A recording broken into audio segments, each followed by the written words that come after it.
Today's sponsors are the Above Board podcast with CandorPath, available on Apple, Spotify, and Google Podcasts, and the book, Conversations, How to Manage Your Business Relationships One Conversation at a Time, available on Amazon, Kindle, and Audible. For more information, visit conversations.biz/book or ask your podcast host who happens to be the author of that book. Welcome, everybody, to Conversations About Conversations. On this show, we explore what it takes to lead conversations that make a difference. Our guests are business leaders, writers, speakers, podcasters, and more. What they have in common is they lead meaningful conversations in the world. Today's guest is a podcaster, entrepreneur, certified financial planner, and enrolled agent. We're going to find out what agency he's enrolled in. He's coming to us live from Maitland, Florida. His name is Matt Marcoux. Matt, thank you for joining this conversation about conversations. Ivan, thank you so much for having me. What a great introduction. Yes, I am an enrolled agent. It's not a cool type of agent like we mostly think of agents. It's a very not cool type, mostly associated with the Internal Revenue Service. So all of it is good, but thank you so much for having me. But it'd be more mysterious if it was like FBI agent or something like that. It would literally be cooler if there was any other type of agent that I was, except it's probably the worst type of agent you could be. But unless you're in trouble with the IRS and you need some help, then I'm the guy you call. You started your podcast pretty much when COVID started. Early on, you did an episode about being flexible. I just think that was an interesting time to start your podcast. I'm curious, what have you learned by having a podcast? Well, going back to your flexibility comment, my business partner and I, John Kennedy, we broke away from our previous firm that we were with. I was there for about 20 years, a little less than 20 years, and he was there for about 10 years. And we hit this, we call it the reset button. We reset things, and we started our new company, CandorPath, in 2018. And we really relied heavily on technology.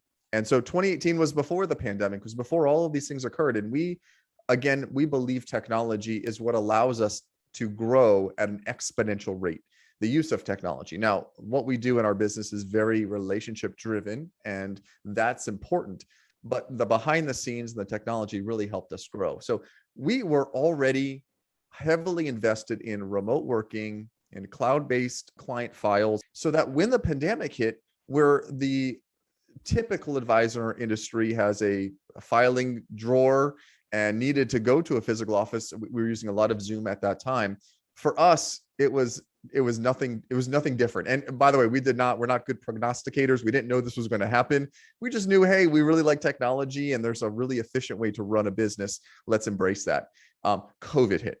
And for us, where again, a lot of our peers were, oh my gosh, I have to take my files to my home office. Now my clients who are used to coming in to my office now are doing these weird Zooms, and getting a 75-year-old to do that is not easy. For us, it was really embraced, and our clients didn't know any different. So then it was, well, how can we communicate even more with our clients? If we're not seeing them face to face, what can we do? And really at that time was the advent of video communication. That's really when it kind of started, and we were on the forefront of that through our coach and one of our mentors, David DeSalle, who I know has been brought up on this podcast before, but him and his company said, hey, you guys really start communicating via video. And so we really embraced that and wanted to get our message out. And part of that, especially with video, if you look on our website, CandorPath.com, you'll see that there's a lot of, and these were really old videos, but they're very scripted. And what I found out is that John, my business partner, is a really good scripted speaker. Really, really good. It comes off natural. I am not. I am off the head. I got to be able to have a conversation, and I'm not good at that. So all of my videos, I'm super embarrassed about. They're good, but they're me reading a script. And so what John said is, all right, we got to move away from that. We need content for our website. We need content for our marketing. And Matt, we need you to speak naturally, like how you actually speak. And so one of the ideas was, let's have a podcast. Let's talk about topics. Let's become better speakers. And let's then get snippets from those, and we can use that as part of our marketing material. And that was really the beginning of our podcast, was really just another way to communicate, another way to get our message across in more of a natural format versus a my name is Matt Marcoux and I am a certified financial, in this very robotic way of doing it. And so that was really the beginning of our podcast. And what I find with a lot of podcasts is someone tells you about them, you listen to a couple of the recent episodes. Then if you're really a groupie, you really synced into it, you go back to the original episodes. And in preparation for today's episode, I went back to the OG, the original episodes. It's really a cool experience to do that. I didn't realize Above Board was actually called something else at the beginning. Yeah, we went through a number of iterations of it. And again, it's part of finding your way. And I think the beautiful thing is at the beginning, the only listeners were our moms and our respective wives. And so how bad could this possibly be? They're always going to give us pats on our back and thumbs up and be our cheer people. And so from there, it just continued to expand and we kind of found our way. And, we just sort of built this upon something that we learned. And it was about being uncomfortable, which it really is uncomfortable at times, having sometimes just a conversation with yourself on a Zoom call or talking about a topic that you feel maybe you're an imposter. We had one on imposter syndrome. And sometimes I feel like, what do I know about these topics that I could be telling anyone? Yet there are things that we all can share from our life, our life and our experiences and bring that to the table. And who knows how that's going to register. And it to your point, I've walked into now 2 different places. One, I was going to see my masseuse. I get a massage every month. It's part of that wellness. And she said, I listened to your podcast. And I said, instead of just kind of shrugging my shoulders, I said, tell me, which one did you like? And we had a great conversation. And then I walked into someplace else and they said, Matt, I just heard your podcast. And I'm like, oh my gosh, you're listening. Someone else besides my mom and wife is listening. This is pretty amazing. And so we've really had a good time with it. I mean, I've listened to a handful of yours. I think the one that resonated with me the most, I'm a huge chess fan. I'm not very good at it. In fact, I suck at it, but I enjoy it. It's part of my, I try to, for memory purposes, for just brain activity. It's something I generally love to do. So I just kind of scrolled through yours and I thought, well, there's a chess one, chess versus checkers. And I'm teaching my 8-year-old son how to play right now. So even these things that you think, okay, I'm going to pop on and talk 10, 15 minutes about a topic that's at mind are things that impact people that you would have no way that they do. And so that was one that stuck out to me that I was like, and I listened to the full thing and I was like, I do that too. And yeah, that's the reason that I play in the strategy versus the checkers and the chess. And I had all these conversations with my son about this and come to find out those are things that you're dealing with as well. So it's just so cool to be able to talk about these things. You don't know who you're going to impact. And to your point, and I think you said this on John's podcast, was you had no idea anyone's listening to you. Get a text or an email or a, hey, that was pretty cool. And you don't get that a lot of the time. So you don't really know who's listening. I remember this at my college convocation, like the first day, the speaker said something about, a butterfly flaps their wings and there's a typhoon around the world, something like that. We're having this conversation today. It's benefiting both of us, but it's the butterfly for someday, for someone, it's their typhoon. That's a great analogy. And it is so true. And again, hearing the conversations that we've talked about on ours, and we've brought this up, is the common thread for myself, John and Rich, is we all lost our fathers at a young age. We happen to live in the same neighborhood. We all have kids the same age. So you don't know what's going to come from those when we have a lot of things in common that's going to touch somebody else. And so again, you don't, I think Rich hears more of the feedback because he's really plugged into the social media side of it. But John and myself are sort of out of that side of it. And we're doing it for a number of reasons. One is we love to get our message out. I think the other thing is, I think it's probably the reason why and I think I heard you're a Toastmaster. I would love to work on my delivery. I want to work on the way that I speak. I'm a professional conversationalist as a financial advisor. I want to be better at my craft. And this was one of those ways to refine and to hone, stop with the ums and the thes and being able to think quickly on my feet. And that was really my motivation for being able to do that. And as a byproduct of it, we have a really good podcast for everyone to listen to. You do. It's interesting you noted my Toastmasters experience. In a lot of ways, this is like Toastmasters in that you're being evaluated, you're self-conscious because you know that not only are you being evaluated, but it's on audio and video and it's going to be out there. could in theory be out there for the rest of time, depending on what happens with comets and planets and global cooling, warming, changing. It's out of our hands. Yeah. It's out of our hands, but once it's on the internet, it may not ever disappear as long as there's a planet. So that's a lot of pressure. But yeah, I remember back to like your early Toastmasters experiences. And even though there's only a few people in the room, there's still feel a lot of pressure. On your website, I saw this, and the quote was, "The average person will walk more than 216 million steps." I'm really intrigued by who counted that or how they figured that out. But your follow-up in terms of what your company stands for is, let us help you find your stride with purpose so that you can devote your time to enjoying your life's journey. That kind of quote is not typical for your average certified financial planner and enrolled agent. Tell me, if you would, about where that came from and what's your philosophy regarding that. Yeah. So that quote essentially means, let us handle the important stuff. Let us handle the finance. Let us handle those items that's not in your wheelhouse, so that you can go and enjoy life. And that's essentially what that means. It's, to the most simplistic form, is I could change the oil in my car for very inexpensive. However, if I miss putting that bolt back in and I drive down the road and all the oil falls out, I've just taken something that costs fairly inexpensive to have done by a professional. I make a huge mistake on it. I've now ruined my vehicle in the most simplistic format. That was really where this came from. And the name CandorPath was candor, the way we speak with honesty, transparency, and then path, the journey that our clients are on. And all of them are on a journey, whether they're in the accumulation phase of their lives or they are in the retirement phase of their lives. And so what part of the journey are they in? And then let us take care of the items so that you can go have the work-life balance, so that you can enjoy life and you can fulfill whatever goals and dreams and aspirations you have. Let us handle that side of it and you take care of the rest.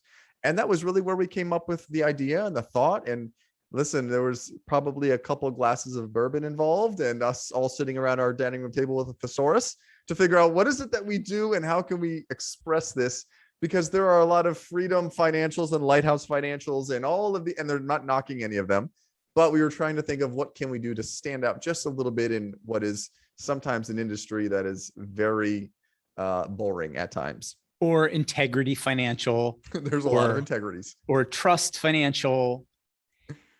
Speaking of fun and having a balanced life, I believe I saw a picture of you at the World Series recently. I'm curious how that was for you. It was an amazing experience. I got to tell you, John is an avid Braves fan and an avid baseball fan. That I'm just a sports fan in general. I don't really have a dog in the fight, but when your business partner is a diehard fan of something, it sort of makes you a diehard fan of something. And so we were sitting around actually at his home watching the Braves, kind of work their way through the playoffs. And we've had a really good year, Ivan. We've worked really hard. We hit our quantitative goals and our qualitative goals for the year. And you know what? We really rarely celebrate at all. I mean, we just hit a metric and we put our head down, we keep working. And so we were finally at a point in time where we were both sitting there looking at each other thinking, we should go to the World Series. And so we had a bunch of points, credit card points, and we're not avid. We don't have a lot of debt. We have no debt actually. But my point is we were using a lot of credit card points. So we said, we got the points covered. We can get a hotel room. And John's wife really helped out with that side of it. And we had airfare covered. And so I said, now all we got to do is find tickets. And so on the Monday before the game, we compiled all this together. We both have young families too. So we didn't want to do an undue burden to our wives and to our family, because we're going to take this boys trip. But we packed up 2 backpacks and we went up that day, went to the game, and then came back the next day. So literally just an up and back. And I got to tell you, not only did it refresh our batteries by just kind of stepping away from life for a few minutes, but we had an absolute blast. And it was a really great experience. One of those bucket list type of experiences that, again, not as an avid fan of any one particular sport or team, but I was there standing for 4.5 hours, screaming my brains out for the Braves, who ultimately won the World Series. My biggest fear was them losing 10-0 at that game and then having to go back to a hotel room with an avid Braves fan who then was upset the rest of the night. Thankfully, that was not the case, and they pulled off the win and ultimately ended up winning the World Series. So it was a lot of fun. Yes, and John is on cloud nine and will be probably for a while. He still has the hat on. I don't think he's taking it off. He's watched every single replay. But again, it goes back to, we could, again, we hit some really good numbers for us this year. We could have bought fancy suits or cars for each other, these things that typically are done in business. And honestly, we wanted an experience, because those are things that you can't ever take away. What did I get from it? I got about 50 pictures, which will forever live on my phone, of just an incredible experience. And that for me is worth its weight in gold. So that was our idea for a fun year. There's a book called Die with Zero, and it's not a book about dying destitute, but it's a book about making sure you fully live your life. He has a concept in the book called a memory dividend. He talks about like the efficient frontier of, you start out in life and you have not a lot of money. And so that's kind of like a demand curve sloping down. And then as you go through life, you kind of have more money. And so that's an upward sloping line, like a supply line. And then there's the intersecting spot at which you get to a point where you no longer have the ability to enjoy your money. Your health is waning, but you have the most money you've ever had. And so he talks about, when you're young, if you make an investment in a fun experience and rewarding or enriching experience, you have that memory dividend that you reinvest for the rest of your life. In your 20s, you can least afford to maybe take a backpacking trip to Europe for like a month. But you do that, not that I did that, but you do that, and then your whole life you have that memory. Whereas once you get married, have some kids, you think, I can't really take a month to backpack in Europe. That's something that I have more recently taken a stand for, is not just building wealth, but making sure, and I'm totally aligned with you guys, making sure that you use your wealth so that you don't just die with a lot. And that's kind of where the concept comes with, is die with zero, because you don't want to leave any regrets of what you didn't do because you were holding on to one more dollar, either for two reasons. One, because you are afraid you wouldn't be able to afford the last day in the hospital. I mean, you're like on life support. It's the last day in the hospital. Whoops, you can't afford it. Or two, you want your children to have as much as possible. And your children don't really care. They would much rather know that their parents went to the World Series than left them an extra dollar. All right, that's what I have to say about that. I love that, and I'm definitely going to pick the book. I think you and I have the most unique perspective of this, because I know, for instance, in our situation, we have 165 clients or so. So we see all of it. I know how much every single person has in assets. I know how much money they make. I know about the son or daughter who we don't want to make sure the inheritance goes to, or the divorce that's happening right now that's really messy. We have a very unique perspective on this. I live this on a daily basis of seeing people who are not willing to go experience things, and because they want to die with a 7-figure bank account. And I see the other side of it as well, of those that are overdoing it, who have no money for the future. So I think a lot of where we have a unique perspective is that I get to take bits and pieces from each one of these experiences that we see on a daily basis and have conversations about on a daily basis. And then I get to apply that to my own personal life. And you're right, there is a balance that needs to be struck. And it's incredibly difficult to find that balance. I recognize that, especially not knowing what your background is or what your philosophy on money is. You could have this scarcity mindset that just, I got to hoard it all because it could go away tomorrow. And then you could also have the alternative where I'll figure out it down the road. And then before you know it, you're 70 years old and you don't have enough to retire on. So I think we get this very unique perspective. In what other profession is some of your first questions, how much money do you make and what are your assets? we know it all for the most part. And so, yeah, that's a great book, and I'll definitely pick it up. But we have a unique perspective on it. The level of intimacy, if in my opinion, if you're doing it well, the level of intimacy that you have with your clients is probably more intimate than most, if not all of their family members. Like I can think of many of my clients who I know more about their family and the family money and their health situation than perhaps any other person on the planet. It's an awesome responsibility. Awesome responsibility. It's kind of where my idea for my book came from. And one of my missions in the world to help people self-actualize. All of that happens inside of conversations. Almost all of it. 99.9% is the relationship and the conversation you have with people. I couldn't agree with that more. It's all about the person. It's all about the relationship. It's all about that. I always had to say this when I work with a family or friend is I akin it to a doctor who sees blood, right? If I see your arm is cut off and it's bleeding, I'm freaking out. I don't know what to do. It's blood. It's everywhere. I'm as upset as you are. And the same kind of comes with money is I look at it as like a doctor looks, I'm not worried that the budget is blown out of proportion, is out of whack, and that your assets are not where they need to be. My job is to then look at the problem and figure out, how do I solve it? How do I stitch that arm back to place? And it's through conversations, and it's through making someone comfortable enough to share these details with us. Because like you mentioned, I've known about pregnancies before the family knows. I've known about, again, the issues that they're having at home or within their marriage. I mean, these are things that we talk about on a daily basis. The only way someone's going to get to that level is if they're extremely comfortable with us. And that comes through a connection. And that's one of our goals with our clients is we must have a connection with them that goes so much deeper than where their finances are. That's really what gets me up in the morning. It's not the money. It's not the investments. It's who am I speaking to that day?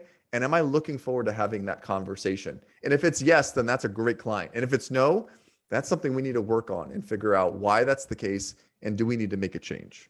Matt, what would you say your superpower is? I'd have to say my superpower is making the complex simple, or in another way, the complex understandable. I mean, the things that we deal with on a daily basis are extremely complex. Tax law, investments, Social Security, Medicare, budgeting, cash flow. These are things that if I'm a school teacher or if I'm a doctor or if I'm a professional of some sort, I don't know how derivatives work within a financial market. I don't know how capital gains is taxed in a different way than ordinary income. And I'm not supposed to. My job is to educate. My job is to fix people. My job is to do whatever it is.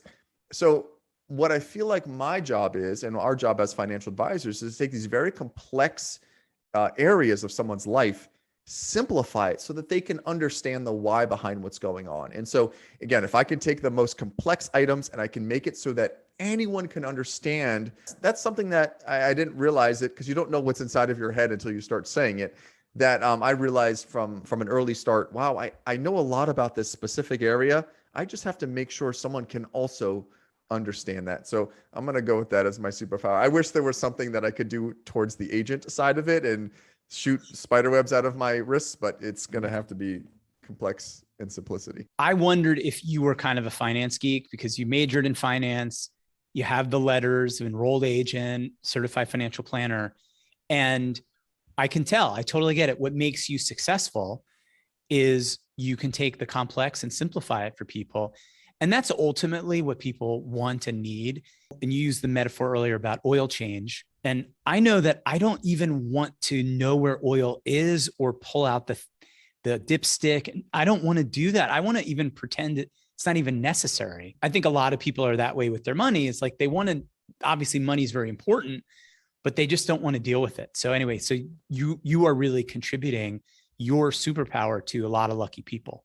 I want to ask you now to be mindful, specific of what conversations are you leading in the world?